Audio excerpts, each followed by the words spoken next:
Howdy and welcome to LeeReads, where I talk about the books I've been reading and enjoying lately. Lately, a few of the books that I've read have made me realize that there is some almost indefinable quality that I find not cozy, but quite comfortable when I'm reading a fantasy book. I often feel this feeling when I'm reading books from the 1990s or the early 2000s. So I thought that I would take this opportunity to share a little bit about why I find these books so comfortable and give you a few examples, particularly the ones that have made me realize this. I'm going to go in chronological order.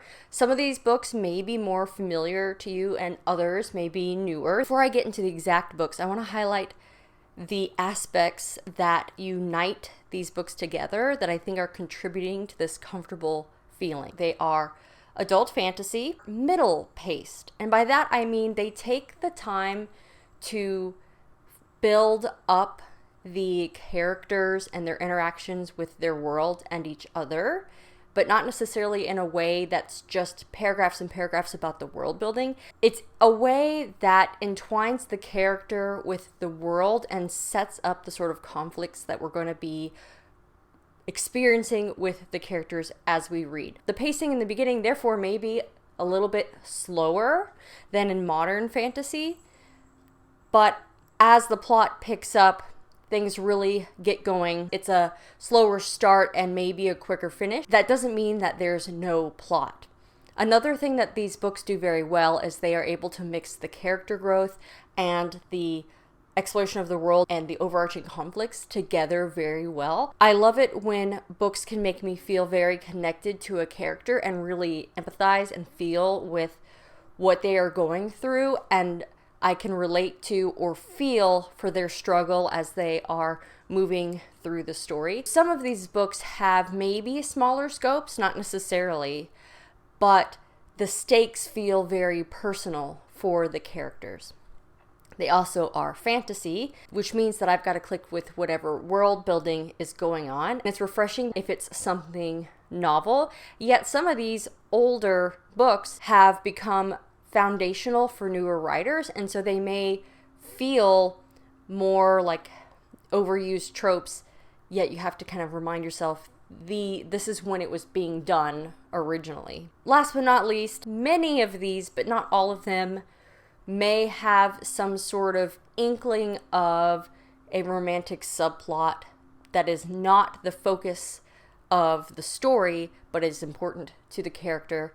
That said, let's get into the books, starting from one in 1990, which is the well-known Eye of the World by Robert Jordan. I've done a video talking about why you should read this book when the TV show was airing. It is a chosen one trope story where you're following the farmer boy and he inherits these magical powers that men aren't supposed to have and goes off into the world to fight the Dark One. I love that it starts out in the Two Rivers, which is a cozy small town. We have the strangers that come to town, which are a bard character, Gleeman, and an Aes Sedai, who is one of these mysterious women that can wield magic, and then her stoic warder companion. And of course, on their heels comes trouble, forces of the Dark One coming to try to kill our main characters. I remember reading that opening sequence when Rand is walking to town with his father alongside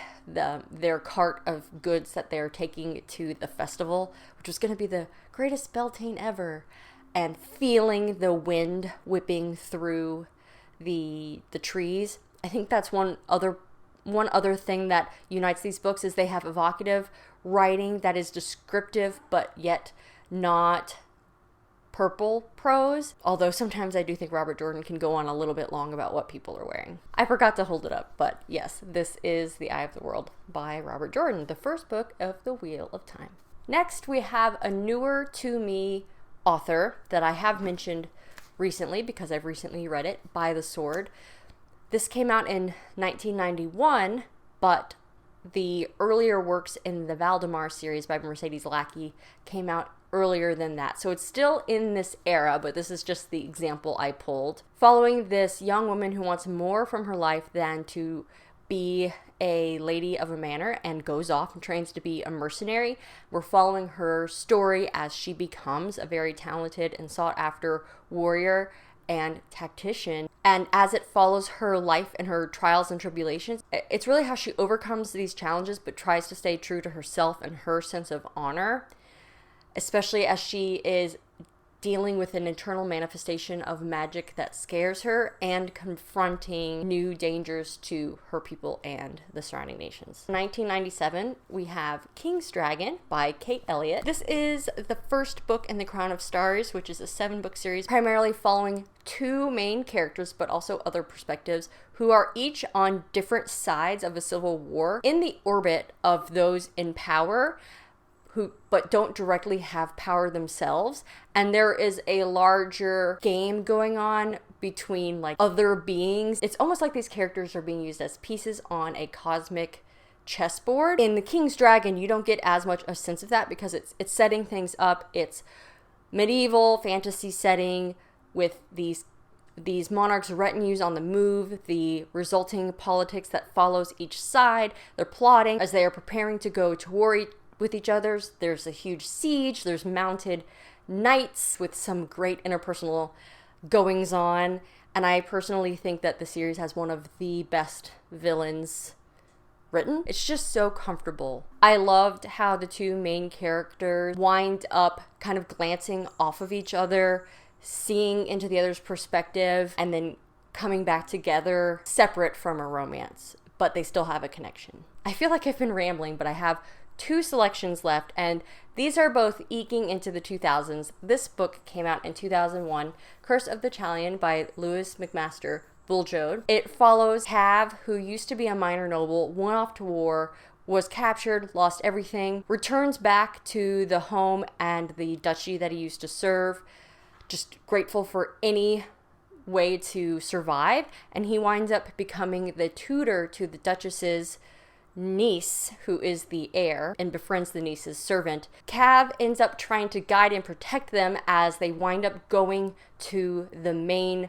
court, where politics and danger are afoot, but there's more than that. There is this type of almost death magic that's permeating everything, and it seems to be corrupting the society. Cav gets kind of thrust into this world of dark prophecy as he's trying to protect his charges and also face some consequences of things he did in his past and some old grudges that are coming back to haunt him. Last, but certainly not least, we have a book that came out in 2003 by Juliet Marillier, who's one of my favorite authors, but this was one I had not read before this month. It's called Wolfskin. It's the first book in a duology, and it's Viking inspired, following Evan, who grows up and he wants to become a wolf skin. It's almost like this magical thing where Thor chooses his warriors and that they are excellent warriors. The chieftain that he serves winds up setting out to settle on this new